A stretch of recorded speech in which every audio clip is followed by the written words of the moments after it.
warahmatullahi wabarakatuh. Selamat pagi anak-anak. Hari ini kita akan belajar tema 6, subtema 2 di muatan mata pelajaran IPA. Nah, kemarin kita sudah mempelajari tentang sumber energi panas.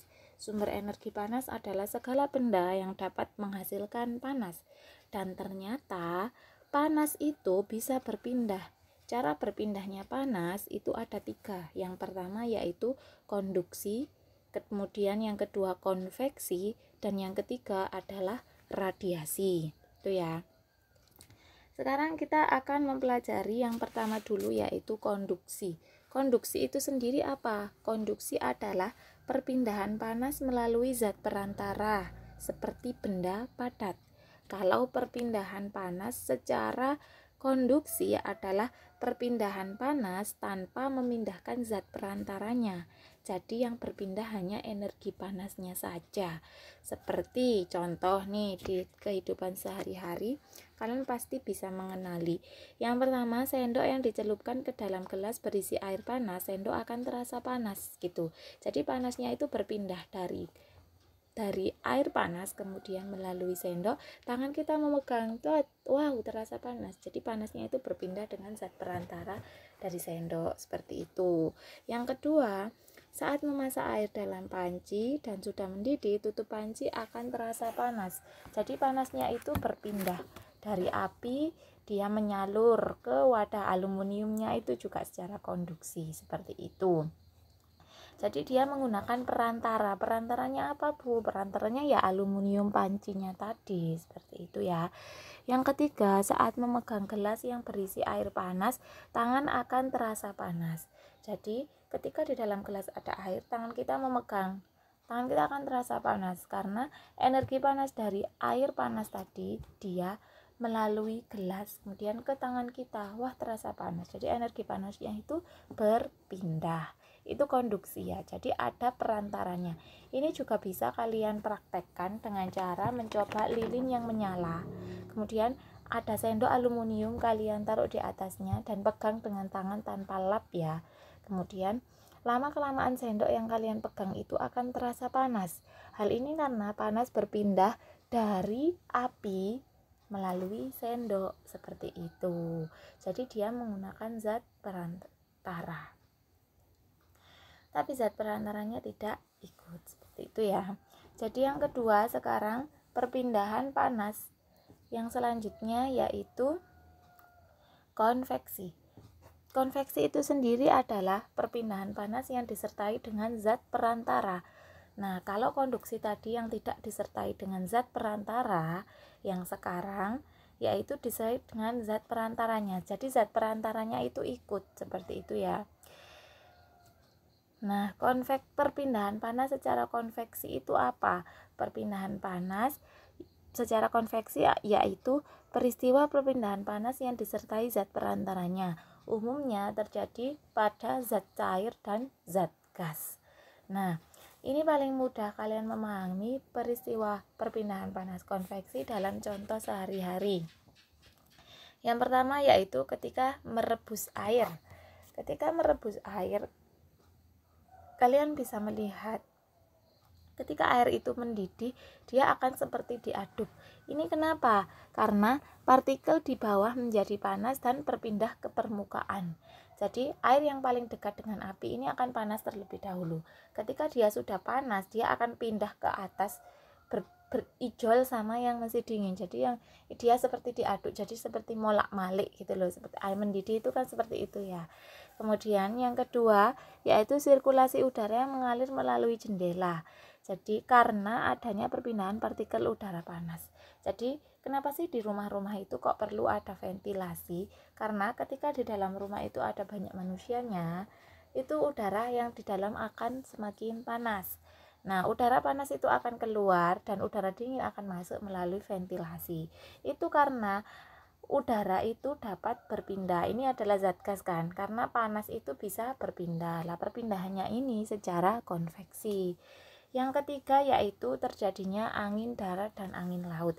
Angin darat dan angin laut itu apa sih? Jadi angin darat itu adalah angin yang bertiup dari darat ke laut. Kalau angin laut itu adalah angin yang bertiup dari laut ke darat. Kok bisa terjadi ya angin darat dan angin laut itu?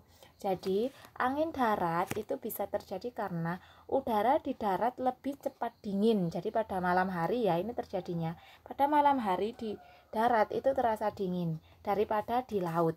Sehingga udara yang berada di atas laut, udara panas yang di laut itu akan naik dan udara di darat akan menggantikan posisi udara yang naik tadi. Jadi udara panas itu yang di atas laut akan naik, kemudian yang dingin dari darat akan mengisi. Akibatnya terjadilah angin darat. Sebaliknya, ketika angin laut terjadi itu pada siang hari di daratan lebih cepat panas daripada laut, sehingga udara di darat akan naik dan udara di laut akan mengalir ke darat untuk menggantikan tempat udara yang naik tadi. Jadi seperti itu. Ketika malam hari di laut itu panas, jadi udaranya naik, kemudian udara dari darat mengisi udara yang ada di laut. Akibatnya terjadi angin darat. Kalau angin laut, ketika siang hari udara di darat itu panas, akibatnya udaranya akan naik ke atas, kemudian udara dari laut akan mengisi udara yang ada di darat, seperti itu. Nah, angin darat dan angin laut ini dimanfaatkan oleh nelayan tradisional untuk mencari ikan di laut. Karena angin darat ini bertiup pada malam hari, mereka pergi ke laut pada malam hari. Kemudian karena angin darat ini bertiup pada siang hari, mereka pulang dari laut itu pada siang hari, seperti itu.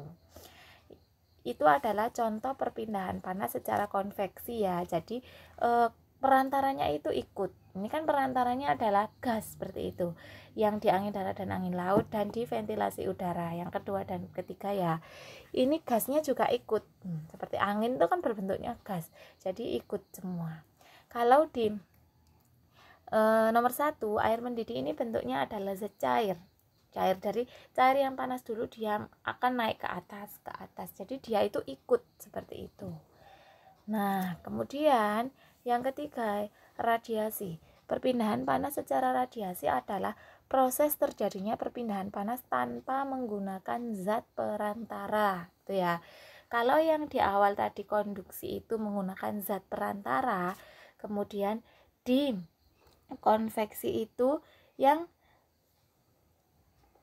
berpindahnya panas yang zat perantaranya itu juga ikut, sedangkan di radiasi ini tanpa menggunakan zat perantara, yaitu melalui pancaran. Kalian bisa memahami radiasi ini dari contoh-contoh berikut. Yang pertama, tubuh terasa hangat ketika dekat api unggun. Kalian tidak sedang memegang apapun yang terbuat dari besi atau aluminium, tapi tubuh kalian akan terasa hangat. Hal itu karena panas berpindah ke tubuh kalian menggunakan pancaran. Yang kedua, mengeringkan pakaian yang basah di bawah sinar matahari. Jadi, pakaian yang basah di bawah sinar matahari itu akan kering ya, karena energi panasnya dari matahari berpindah ke baju yang basah tadi.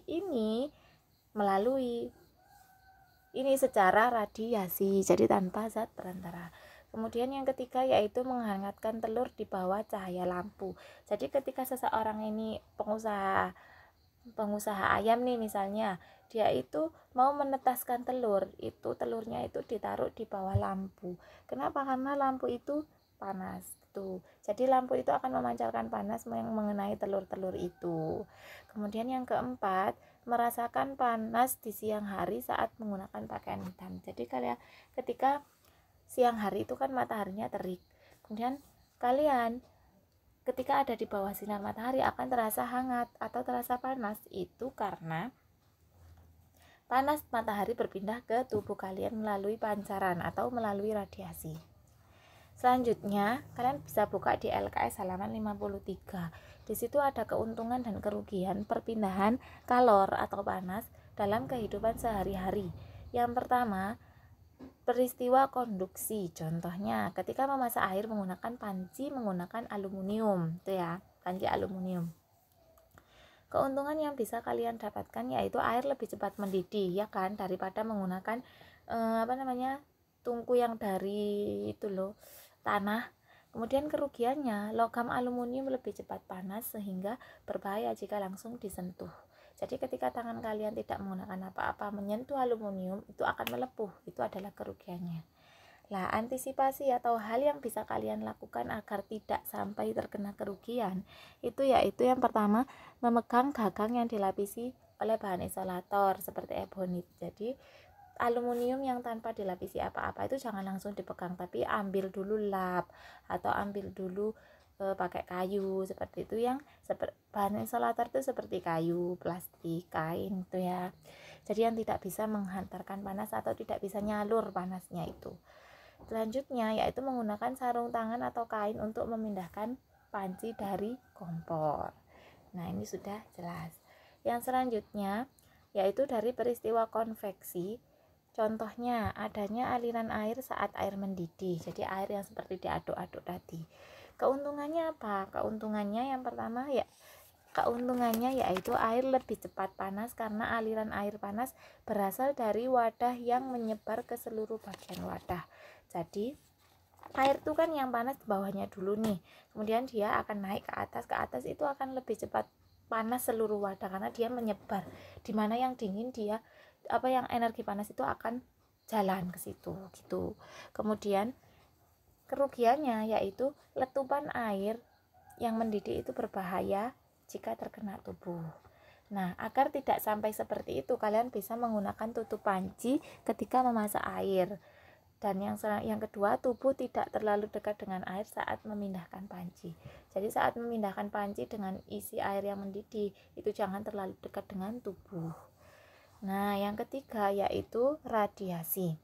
Radiasi itu adalah perpindahan panas secara pancaran tadi ya. Contohnya pancaran sinar matahari yang mengenai tubuh. Keuntungannya tubuh kalian akan terasa hangat saat terkena matahari. Nah, kerugiannya jika kondisi matahari sedang terik, maka kita akan merasa kepanasan. Jadi tidak hanya hangat tapi terasa panas. Biar tidak seperti itu, kalian bisa menggunakan payung atau topi biar tidak langsung terkena sinar matahari. Itu tadi ya adalah bentuk-bentuk perpindahan panas. Ada 3 yaitu konduksi, konveksi, dan isolasi. Kalau konduksi itu perpindahan panas melalui zat perantara, biasanya pada zat padat. Kemudian kalau konveksi itu adalah perpindahan panas yang zat perantaranya itu juga ikut. Sedangkan radiasi adalah perpindahan panas tanpa zat perantara atau melalui pancaran. Nah, itu tadi adalah materi IPA yang dijelaskan di subtema 2. Apabila ada yang belum paham, bisa kalian tanyakan langsung ke Bu Atika ya. Wassalamualaikum warahmatullahi wabarakatuh.